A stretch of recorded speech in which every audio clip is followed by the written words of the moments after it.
जय हिंद साथियों, मैं डॉक्टर संग्राम पाटिल इंग्लैंड से बात कर रहा हूँ। साथियों, अब कोविड भारत के कुछ राज्यों में बढ़ना फिर से शुरू हो गया है। जो एक्सपेक्टेड था कि जन के एंड में या फरवरी में कोरोना की दूसरी वेव जो है वो इंडिया में आ सकती है, और खास करके जब इंग्लैंड का जो वेरिएंट है कोविड वायरस का वो भी इंडिया में पाया गया था, और ये पॉसिबल है कि इंडिया में अपने अपने लोकल वायरस के बदलाव से नए वेरिएंट्स पैदा हो जाएंगे और वो भी स्प्रेड हो सकते हैं, जो कि महाराष्ट्र के कुछ एरियाज में दिखाई दे रहा है। और इंडियन एक्सपर्ट्स जो है उन्होंने भी इस बात के लिए एग्री किया है कि वहाँ के वेरिएंट जो है ये ज़्यादा फैल रहे हैं या कुछ हद तक ये ज़्यादा रिस्की भी हो सकते हैं। तो इस हालत में मैं अपने देश की सरकार से, खास करके केंद्र सरकार से, क्योंकि सारी कोविड की जो नीतियां है ये केंद्र सरकार के ऊपर निर्भर करती है और केंद्र शासन से ही ये सब आदेश निकलते हैं या रेस्ट्रिक्शंस लगते हैं, खास करके कोविड के वैक्सीनेशन के संदर्भ में। कोविड का जो वैक्सीन है साथियों, भारत में जो वैक्सीन अप्रूव्ड है दो प्रकार के। एक वैक्सीन तो अब तक फेज 3 ट्रायल में ही है, तो उसके बारे में मैं कुछ नहीं कहूंगा, भारत बायोटेक के। लेकिन जो सीरम इंस्टीट्यूट बना रही है कोविशील्ड, ये ऑक्सफोर्ड एस्ट्राजेनिका कंपनी का वैक्सीन है, और इन्होंने सीरम इंस्टीट्यूट के साथ कॉन्ट्रैक्ट किया है। दुनिया के अलग अलग देशों में और भी कॉन्ट्रैक्ट्स किए हैं, और ये लोग ऑक्सफोर्ड एस्ट्राजेनिका के लिए वहां पर वैक्सीन बना रहे हैं।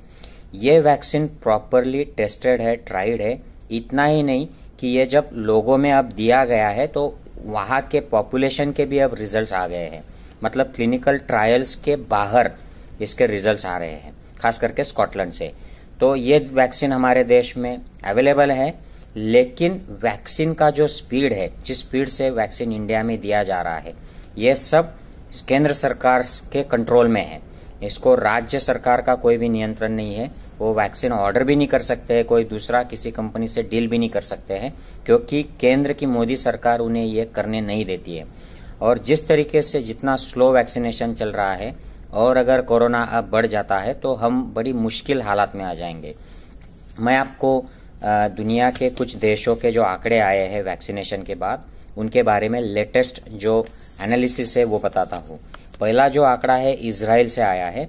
इजराइल ने अपनी 85% से ज्यादा लोगों को एक डोज वैक्सीन का दे दिया है, और 35% के आसपास लोगों को 2 डोज दे दिए, फुल वैक्सीनेशन हो गया है। वैसे ही यूके, यूएस, बहरीन, इन देशों में भी काफी सारा वैक्सीनेशन अब हो गया है। यूके में मैं जहां रहता हूं वहां पर अब मुझे 2nd डोज लग गया है, और काफी सारे मेरे जो कलीग्स है हेल्थ सिस्टम में, इनको भी 2nd डोज लग गया। हम फुल्ली वैक्सीनेट हो गए हैं। स्कॉटलैंड से जो स्टडी आ रहा है वहां पर जब तक लगभग 26% लोग वैक्सीनेट हो गए हैं फर्स्ट डोज।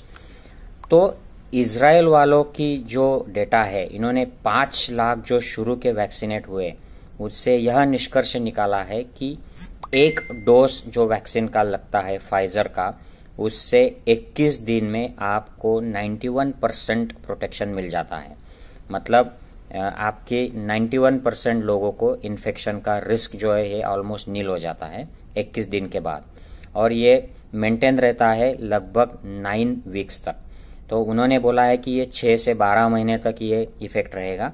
तो ये काफी अच्छी बात है। अगर इतने लोग उनके कवर हो गए हैं 85%, तो इसका मतलब है कि वहां का अब पैंडेमिक लगभग खत्म हो जाएगा, जो कोविड का इजराइल में जो है वो, और वो लोग स्कूल और ऑफिसेस और ये जो ट्रैवल है ये सब सेफली शुरू कर सकते हैं। स्कॉटलैंड की जो डेटा है, इंग्लैंड यूके का जो देश है स्कॉटलैंड, वहां से उन्होंने फाइजर और ऑक्सफोर्ड एस्ट्राजेनिका जो कोविशील्ड है, ये दोनों वैक्सीन दिए हैं। हालांकि इसको कोविशील्ड नहीं बोलते हैं यहाँ, ये अलग है, इसको सिर्फ ऑक्सफोर्ड एस्ट्राजेनिका का वैक्सीन बोलते हैं। तो जो फाइजर का जो वैक्सीन दिया है, इसको देने के बाद 3 हफ्ते के बाद हॉस्पिटल एडमिशन इन लोगों में 85% कम हो गए हैं। और ऑक्सफोर्ड एस्ट्राजेनिका का जो इंडिया में कोविशील्ड कहते हैं, उसको देने के बाद, एक डोज देने के बाद 3 हफ्ते में हॉस्पिटल एडमिशन की रिस्क 95% कम हो गई है।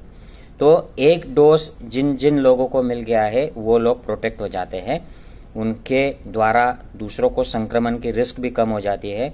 उनको खुद को अगर संक्रमण हो भी गया तो हॉस्पिटल में एडमिट होने की संभावना लगभग नील हो जाती है और डेथ की संभावना भी नील हो जाती है।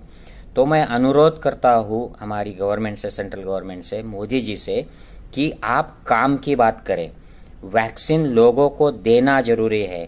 सबसे बड़ा वैक्सीन प्रोग्राम, वैक्सीन गुरु, इन देशों को ये वैक्सीन दे दिए, इतने डोनेट किए, वैक्सीन गिफ्ट किए, वैक्सीन डिप्लोमेसी, इसकी बातें न करते हुए मोदी जी और सेंट्रल गवर्नमेंट काम की बात करे कि अगर हमारे पॉपुलेशन को 50 से ज्यादा ऊपर के जो लोग हैं इनको जल्दी से जल्दी वैक्सीन मिल जाता है तो हमारे लोग भी प्रोटेक्ट हो जाएंगे और ये जो सेकंड वेव जो आ सकती है, बड़ी हो सकती है, इसमें लोग प्रोटेक्ट होंगे तो हॉस्पिटल एडमिशन कम होंगे और ऑब्वियसली डेथ भी कम हो जाएंगे। तो इसके बाद जो इकोनॉमी है, समाज है, स्कूल्स है, कॉलेजेस है, ये सब खोलना इजी हो जाएगा।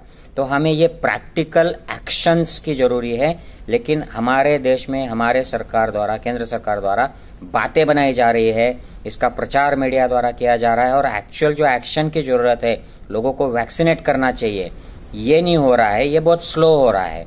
मैं ये नहीं कह रहा हूं कि वैक्सीनेट बिल्कुल नहीं हो रहे हैं, लेकिन जिस तरीके से हो रहे हैं, अब हमारे 0.8% लोग अब तक एक डोज से वैक्सीनेट हुए हैं।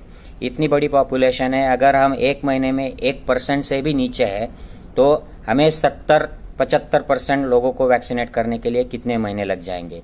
तो सरकार को ये देखना चाहिए, ना कि एडवर्टाइज करना चाहिए कि हमारा लार्जेस्ट प्रोग्राम है और हम वैक्सीन लोगों को दे रहे हैं और हमारा कोरोना कंट्रोल हो गया। ये बेकार की बातें हैं। काम की बात है कि लोगों को जल्दी से वैक्सीनेट करो। अब यहाँ पर यूके में और जो अलग अलग देश है इनमें 3rd डोज देने की बात हो रही है साथियों। मतलब जो अलग अलग वेरिएंट्स आ रहे हैं, UK variant, south Africa variant, Brazilian variant, तो अगले विंटर में, अगले साल हम लोगों को 3रा डोज इधर मिलेगा जो बूस्टर डोज रहेगा और शायद ये बूस्टर डोज हर साल लेते रहना पड़ेगा। तो दुनिया काफी आगे की सोच रही है, लेकिन इंडिया ये वैक्सीन और कोरोना का सिर्फ पॉलिटिकल माहौल बना रही है और इग्नोर कर रही है इस मुद्दे को। तो ये बात गलत है, हमारे लोगों के लिए सुरक्षित नहीं है और हमारे फ्यूचर के लिए भी अच्छी नहीं है। तो साथियों, मैं अनुरोध करता हूँ आप इस मुद्दे को ज्यादा से ज्यादा शेयर कीजिए और मैं सरकार से भी अपील करता हूँ कि आप बाकी बेकार की बातें बंद कीजिए और काम की बात कीजिए। जय हिंद साथियों।